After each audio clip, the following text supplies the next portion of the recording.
co-host. Yeah, it is started. Okay, good. Right. Yeah.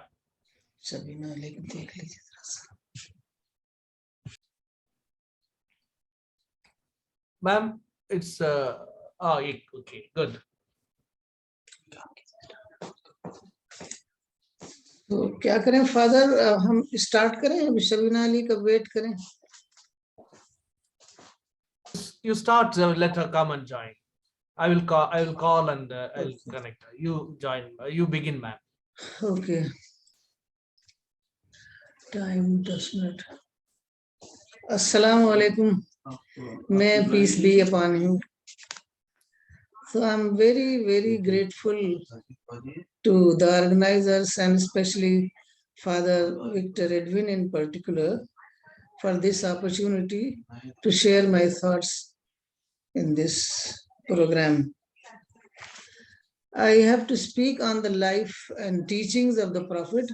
So I'll briefly summarize the life of the Prophet, including the teachings, because there is very little time. So I'll try my best.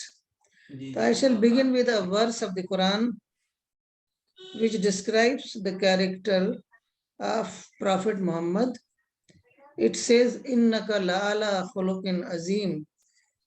This is chapter 68, verse 5. Truly you are on a sublime character. So there is a tradition in this regard as to what this sublime character consists of. The sublime character in this hadith was displayed in its noblest form in the life of the Prophet himself. There are many, many incidents, but I'll just briefly mention some of them. Once a companion of the Prophet asked Hazrat Aisha, wife of the Prophet, about his character. Hazrat Aisha replied, he was an embodiment of the Quran. So first of all, I'll present a brief summary of the life of the Prophet.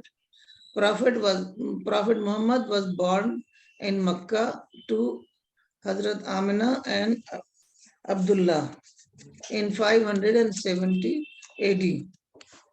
Makkah was important for many reasons. One was the Kaaba being located there, and the other was that it was a great trading center. People came from far and wide to worship and sell their goods. The original Kaaba was built by prophets Abraham and Ishmael, Prophet Muhammad's ancestors. Prophet Muhammad's father died 2 months before he was born. Shortly after his birth, his mother Amina sent him to his grandfather Abdul Muttalib. Abdul Muttalib was the head of his clan. So he was guardian of the Kaaba. He was overjoyed at the news of his grandson. He gave his grandson the name Muhammad. Muhammad meaning the praised one. This name was uncommon in Arabia of those times. So Prophet Muhammad was just 6 years old when his mother died. Then his grandfather adopted him as his guardian. The grandfather became his guardian. He too died when Muhammad was just 8 years old. After his death, Muhammad was adopted by his uncle Abu Talib, who was a merchant as well as head of the clan Banu Hashim. When Muhammad grew up, he had the reputation of honesty, good morals, a gentle nature, and sincerity. He always kept aloof from quarrels. He never abused anyone. Hazrat Ali said, all those who came close to him loved him. French philosopher Voltaire writes, no one is a hero to his valet. The reason for this is that valet has access to a person's private life, and in private life, no one is perfect. But this does not hold true in the case of the Prophet. The closer one came to him, the more impressed one was by his fine qualities. Anas ibn Malik says, Anas ibn Malik, who served the Prophet for 10 years, he says that the Prophet never even rebuked him. He was the most good-natured of all men. In fact, he was called Al-Amin as-Sadiq by the Makkans. When Muhammad was just 25 years old, he came to the attention of Khadija, the wealthy lady of Makkah, and she was a businesswoman. She had married twice, but both of the husbands had died. So she would do trading and employed men for trading when the merchandise had to go outside of the country. So in this, when she had heard of the Prophet's honesty and truthfulness, so she asked him to take her goods to Syria. So he handled the trading very well. He brought back greater profits than others. And Khadija's servant Masra, who accompanied him, was all praised for his character, for his behavior. So when Khadija learned of all his qualities, she wanted to marry him. Then in those days, women were quite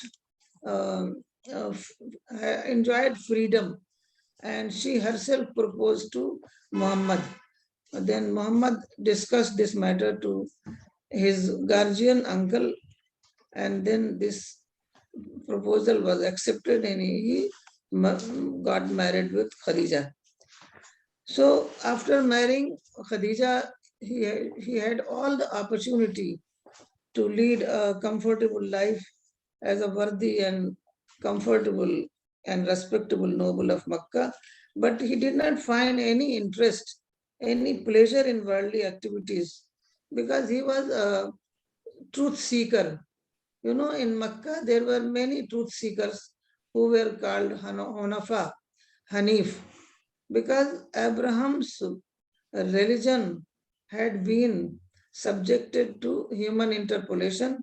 So nothing was clear what Abraham's religion was. People even did not know how to pray. So they wanted to know what the original religion was. So he used to go to the cave of Hira, and there he would sit for hours in contemplation, in meditation. Finally, one day, prophet to the prophet came Gabriel, the angel, and he said it was the month of Ramadan, and he said that he was the prophet of the time he was appointed prophet. But the first verses that were revealed on this occasion was this. Read in the name of your Lord who created man from a clot of blood. Read, your Lord is the most bountiful one, who taught by the pen, taught man what he did not know. So, but the Prophet was so shaken by this extraordinary experience that he immediately left for home. Khadija, she was very mature and she was very understanding, and she tried to understand this matter, and then she thought that she should take him to his cousin Waraka ibn Nawfal, because Waraka ibn Nawfal was a convert to Christianity and he was a Christian scholar as well. So she took Muhammad to Waraka, and Waraka heard the whole account and then said that you are the prophet of these people, and the people will oppose you. And the prophet did not know why they would oppose him. So, but there were so many reasons for opposition. And in those days, there was the age of religious persecution. So there was no religious freedom. So when the Prophet came to preach the message that he had received, another thing is very interesting, that Khadija was the first lady who converted, who accepted his faith. And they used to pray together. Hazrat Ali was the first convert of the young boys, and Hazrat Abu Bakr was the first convert among Prophet's friends. So these 3-4 people prayed together. So this is interesting because in these days women don't go to mosque, and from the very first day, women were praying together with the Prophet.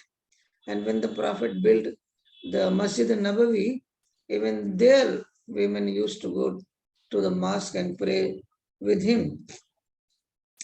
So in the first stage, the Prophet was asked to spread the message of Islam quietly to avoid arousing hostility. In the second stage, the Prophet received the command from God to spread the message publicly, but first to his own kin. When the Prophet began preaching his message publicly, he met with a strong reaction and opposition. So the people actually considered the teachings of Islam as an insult to the religion of their forefathers. The main reason for the Quraysh to oppose the Prophet was different. Actually, Makkah was a center of pilgrimage because Kaaba housed 360 idols of the neighboring tribes and nations. Since Islam believed in only one God, so the Quraysh feared that once the concept of Tawheed, one God, became popular, the tribes would stop visiting the Kaaba to pay homage to the idols. The prosperity of Makkah depended mainly on these idols, to whom offerings were made all the year round. So trade flourished side by side with the pilgrimage. Townspeople had no other way of making money. There was no farming, no orchards in the dry desert. The Kaaba was their sole asset. But not all the Muslims were hostile. Some gave serious thought to his message and gradually began to accept Islam. About 200 of them came to the fold of Islam. Islam was gradually gaining ground in spite of all opposition. Therefore, leaders like Abu Jahl and Abu Lahab thought of taking serious action.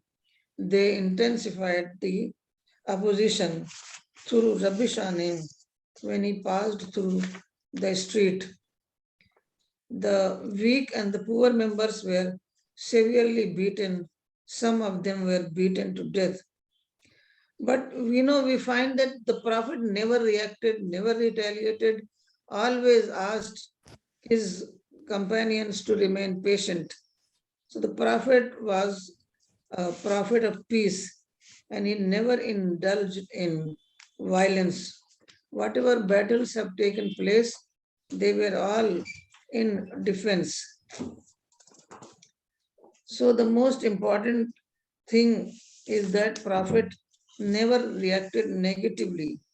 He was the greatest well-wisher. He always prayed for their guidance. The most striking is that when he went to Taif and no one accepted his message, and he was chased by the urchins who were throwing stones, he was profusely bleeding. Even then, he was praying for them. And he said that one day they might become God's devotees. So he always prayed for them. So what happened actually when Abu Talib died, who was the head of the clan, so these opponents found it very easy to persecute Muhammad. And because in the tribal society, there is no other protection save that of the tribe. So when the Islam was gradually gaining ground, so they thought that it should be nipped in the bud. And the only way they could do so was to plan the killing of Muhammad. So they planned. This is referred to in the Quran, وَمَكَرُوا وَمَكَرَ اللَّهُ. They plotted and God also planned. And God's planning was overcame their planning. So God, the Makkans, and there was a great difference between the people of Makkans and the people of Medina. So because in Medina there was agriculture, there was horticulture, and they were working as laborers. So they were not arrogant. And the Makkans, because they were great businessmen, so they were arrogant, and that's why they did not accept they did not want to accept the message. So and there was another reason also. In in Medina, there were Jews, and Jews were they're waiting for a prophet to come. And these Arabs had heard from the Jews that a prophet is going to come. So they thought, when they heard that in Makkah a prophet has come, so they were very receptive to accept the message of the prophet. So they kept coming for the pilgrimage. So initially in the 10th year, 6 men came from Medina, and they accepted Islam while performing their pilgrimage. Then the next year, 12 men came and they accepted Islam. Then they asked Musab ibn Umar, a companion of the Prophet, to come to Medina and preach the message. So the Musab went there and he found it, he preached very peacefully and by saying prayers to God, and he managed to send God's message to the people in a very good atmosphere, good environment, and many of them converted to Islam. So the following year, about 72 people came to the Prophet, and at that time they took an oath of protecting the Prophet from his enemies, and they invited the Prophet to Medina. So the Prophet, who was ousted from his tribe, and because in those days no one was able to live without the protection of the tribe, so it was very difficult for him to stay in Makkah and work for this cause, for dawa work. So when he was invited, so he accepted the invitation, and he asked all the companions to gradually and silently. His method was always to low profile, silently and gradually to leave for Medina. So finally, the Prophet was given the command to go to Medina, and he went in very secretly because the enemy was wanted to kill him. So finally he went there, and the majority of the Madinans had accepted Islam, and he was welcomed. He was accepted as the leader of Medina. The first thing he did was to build a mosque which is known as Masjid Nabawi, and then he made peace treaties with people, with different clans, with different tribes, and with the Jews. And he gave full religious freedom to the Jews. Okay, the religion of the Muslims for Muslims and the religion of the Jews for Jews. So in this way, he, but still he was there in Medina peacefully working. But the enemy, the Quraysh, the Makkans, they thought that in this way Medina will become a stronghold and it will become a threat to the Makkans. So they waged wars, 2, 3 wars they waged. Prophet always tried to avoid the war and he never went to war in offense. So because all the wars were waged at the borders of Medina, not Makkah. So that shows that it was not the Prophet but the Makkans who had initiated the battle. So the Prophet always wanted to live peacefully and preach peacefully. So finally, because the enemy was not allowing him to do so, so finally he accepted a peace treaty called Hudaybiyah, which was for 10-year peace treaty and accepting all the conditions of the enemy. So in this way, he found peace by accepting all the conditions of the enemy.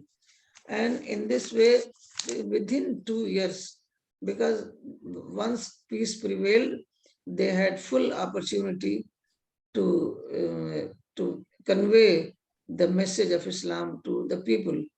So the majority of the Makkans also began converting to Islam because once the reaction, once one is able to interact with people, one is able to come closer to people, all the misunderstandings are removed and people become aware of the virtues of the religion.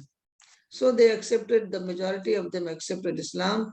Finally, they were in the Prophet. This 10-year treaty was broken by the Quraysh after 2 years. So the Prophet planned to enter Makkah secretly, quietly, without any knowledge of the Quraysh. So the Prophet entered Makkah and so peacefully that the Makkans were taken by surprise and they could not resist the Prophet's coming to Makkah. Then what he did was most surprising, most astonishing is that when Prophet conquered Makkah without any bloodshed, then all these leaders, the bitterest enemies of Islam and Muslims, they came to Kaaba. Because in those days, all such leaders, all such aggressors, those people who were at war, so they were killed forthwith. But the Prophet said that, go, you are all free. So they just couldn't believe their ears. Their hearts were conquered, their minds were conquered, and they all accepted Islam within no time. So in this way, the Prophet conquered the whole of Arabia without any bloodshed. And he, after this conquest, then he went again back to Medina and performed his farewell pilgrimage. And this was the last event of his. And after performing this farewell pilgrimage, after 3 months, he took ill and died. He was ill for about 15 days and then he died. And Hazrat Abu Bakr succeeded him. He became the first caliph. So I think now I have no more time. Thank you. Thank you, ma'am, for presenting the portrait of Prophet Muhammad, peace be upon him, of his noble character, a man of good character, and how he remains patient how he was open to the message to receive and share it with others in a peaceful manner. First within his own family members, then publicly.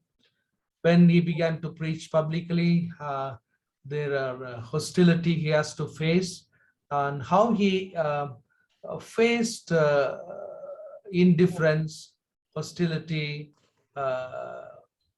throughout his the career as a prophet, and finally how he managed to give witness to his faith, share the faith with people. Thank you for the presentation. Just wanted to check whether now itself have some clarifications or questions we could, or later we can do. I would like to check with our brothers and also with you. How do you feel? Shall we have any clarification, question and comments now or later? What brothers would think, and also what ma'am thinks about it. What's the opinion?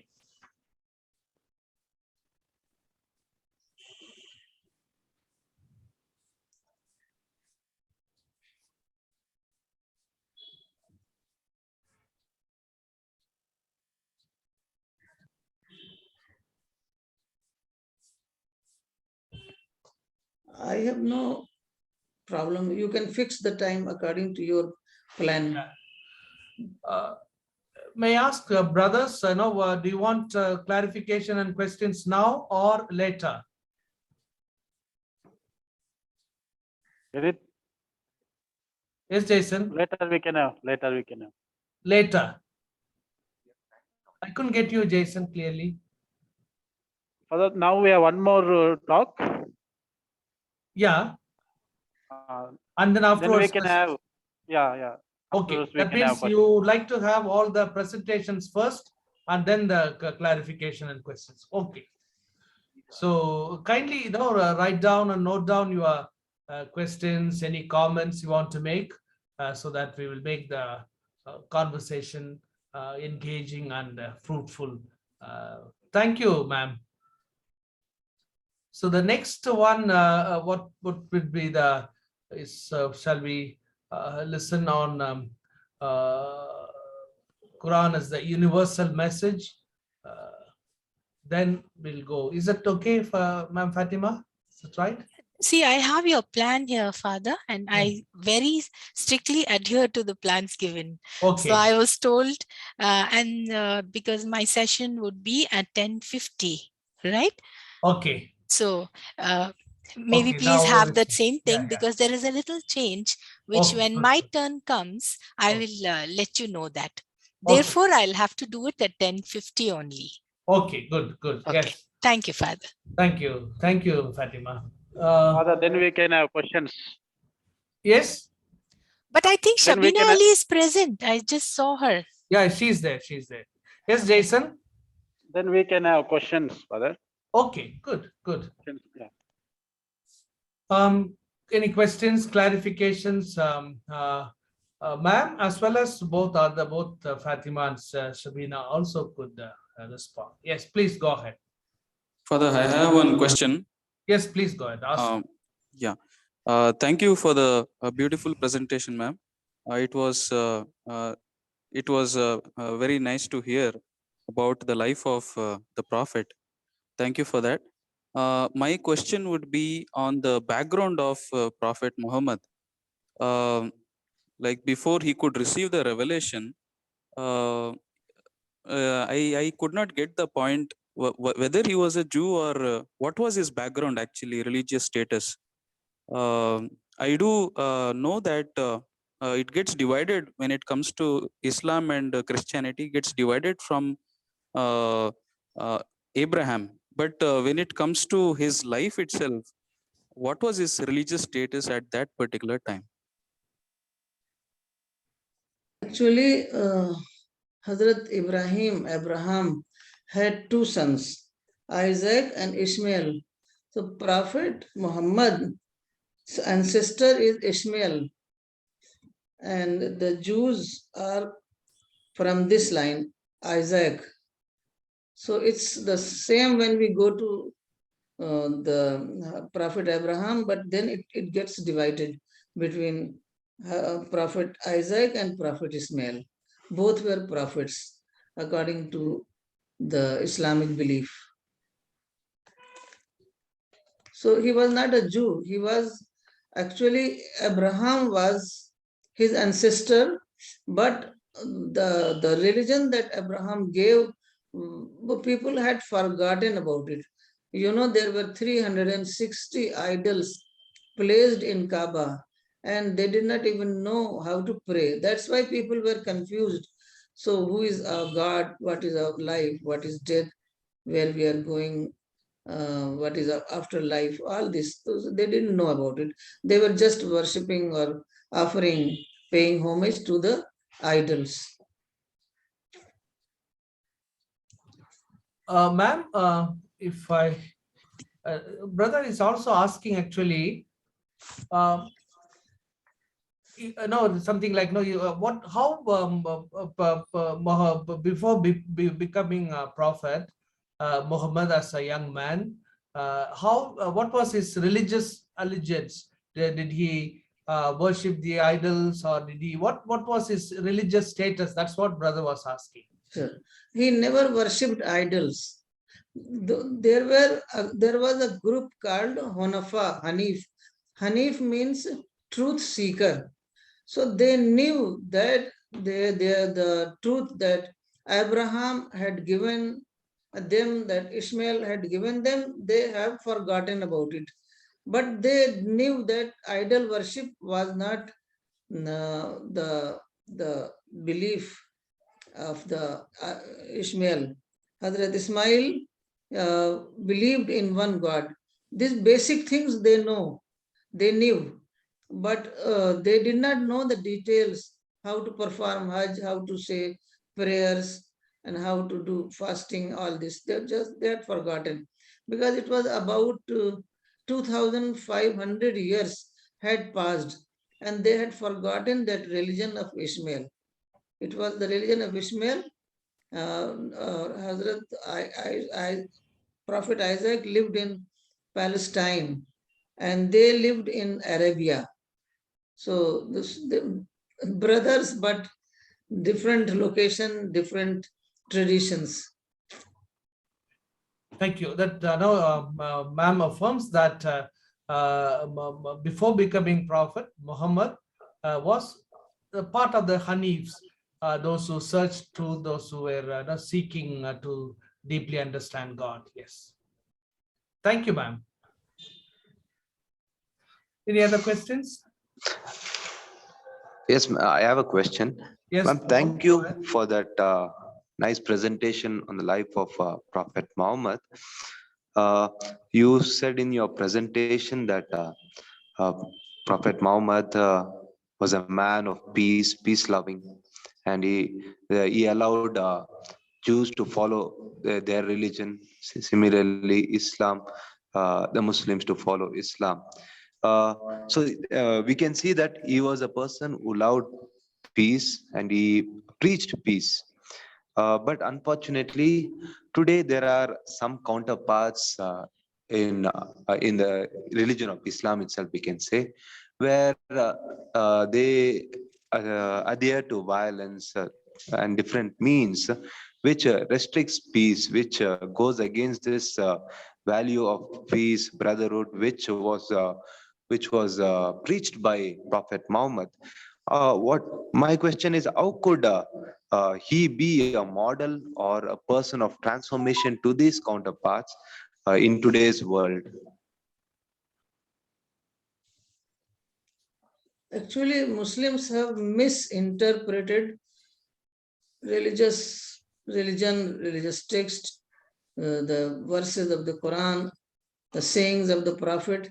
That is a case of misinterpretation. But we are fortunate that the original text is preserved in the form of the Quran, in the form of the traditions. So it is the tafsir or commentary in which they have made these misinterpretation, and they have Islamized political interpretation of Islam. They have developed an ideology which is not based on Quran and Hadith. So we are doing our best. We are trying. Maulana Wahiduddin Khan's books. He has written a number of books on this. He has developed this peaceful ideology of Islam, and many books have been already translated into English, and other books are being translated. So this political interpretation is wrong. It is not based on the original teachings of Quran and Hadith. We have to make it clear to people, and to those who have read our books and they now understand. And there are many cases that they have understood the true religion, and they have come back to the path which they were following. They have come back to the path of peaceful religion. So that will take time, and we are all engaged. The whole CPS is engaged in this task, and inshallah we will be able to achieve the goal one day.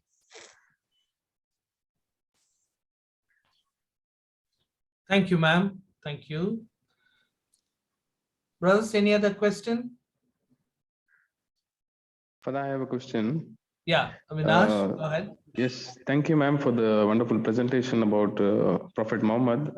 One part where I was taken up is after the revelation of Prophet Muhammad, he, along with Khadija, you told that she took him to a Christian. So that means they were in relation with other religions, with Christianity at the time. Now the question is, how do we understand God at this moment? Because he was in connection with his own religion, and he had other counter, in the sense other religions also, and a Christian helped him to realize that it is God who is showing him the new way. Now, is it the reform of religion that he was seeking, or is it the real God that he was finding? That is, so what should be our stand regarding God? How can God be understood here? So is it life that should be renewed, or is it to seek the real God that he is showing to the people? Actually, Judaism, Christianity, and Islam have the same background, same basic concepts, only interpretations vary. So, especially in Arabia, people had just forgotten the teachings of Abraham. Abraham is the ancestor of all these prophets, Christianity, Judaism, and Islam. And the same source is the same. God is the source. Prophet Angel Gabriel brought all the messages of God to these prophets. So this is the same. But you know, when all this, everything is subjected to human addition, deletion, interpolation. So this happens with every religion, every ideology. So the same happened. You can say it's a reform, or you can say it's a new religion, not in every sense, but in some sense, it was an interpretation, a different interpretation, you can say. So Christianity was developed in its own. The circumstances were different. The circumstances of Judaism were different. So there are two things: the basic beliefs which are the same in every religion, like the belief in God, belief in angels, belief in heaven and hell, belief in the afterlife, same everywhere. But details vary, and details will always vary. So I think there is no difference between all these three religions, except in its interpretation. Thank you, ma'am. Thank you, ma'am.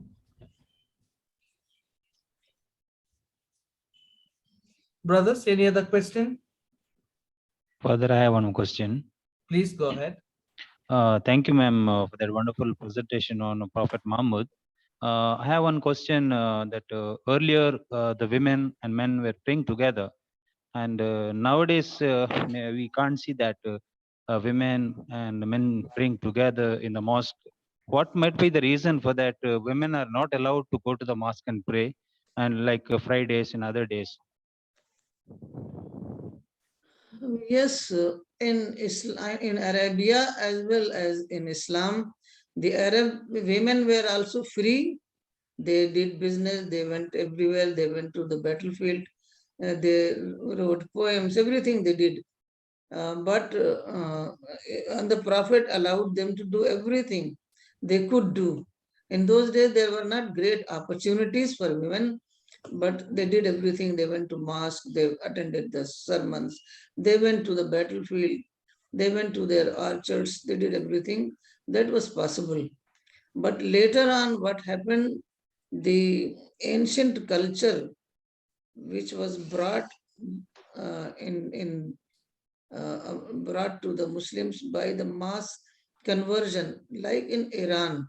Now, Iran women lived in great parda, they were veiled, they did not go out.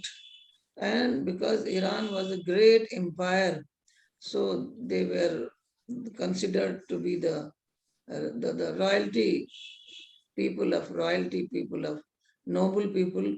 So their culture was adopted by the Arabs. And because now Arabia has become an empire, and the Iran and all other countries became a part, and they were in majority. The majority always prevails. So the culture of the converts prevailed. Otherwise, this is not Islam, this is Muslim culture. Maulana Sahab always explained this in clear terms that this is culture. We have to separate the culture from the ideological part of the religion. So now the people are realizing gradually, and Maulana Sahib has written 2 books on women and how they can play a great role. And we are giving a practical example in CPS. The women are more active than men. Men are supporters. Men are playing the role of supporters, and women are playing active role. So Maulana Sahab said that women can play a great role because men are busy in many other things, in business, in jobs, in many other things in the outside world. So women have more time. So this is a culture which has taken root, will take time, and that is why it is taking time, but people are changing. I think that the things will change in with some time. Thank you, ma'am. Thank you, ma'am. See, 10:35 is a break. We shall return after 20 minutes. 10:55 we will begin. When we begin, in case if there are a couple of questions more from brothers to ma'am, we can have. Otherwise, we will begin the next session. Is that fine? Excuse me, Yes. Father Victor, I have 1 or 2 things to clarify. Yes. First of all, I was told that one topic was given 25 minutes. Ah. Okay. Then secondly, the 4th topic which you added, where we have to speak about Maulana Wahiduddin Khan as a Muslim thinker. My topic, Islam and the modern world, and this topic, they go hand in hand. Yeah, that's what. Okay, I could not separate. I mean, we could not separate them as 2 sections. Yeah. So therefore, I request you humbly that I'll be presenting these 2 as one session in continuity. Okay. Oh, yeah. Is That's that right. fine? Yeah, Is that fine? That's right. That's right. Okay. So now the timings change. Is it like now when we start at 10:50, it will be Sister Shabina Ali's session? Okay. Yeah. Is that so? Yes. Yes. And what is this 3 to 4 session in the afternoon?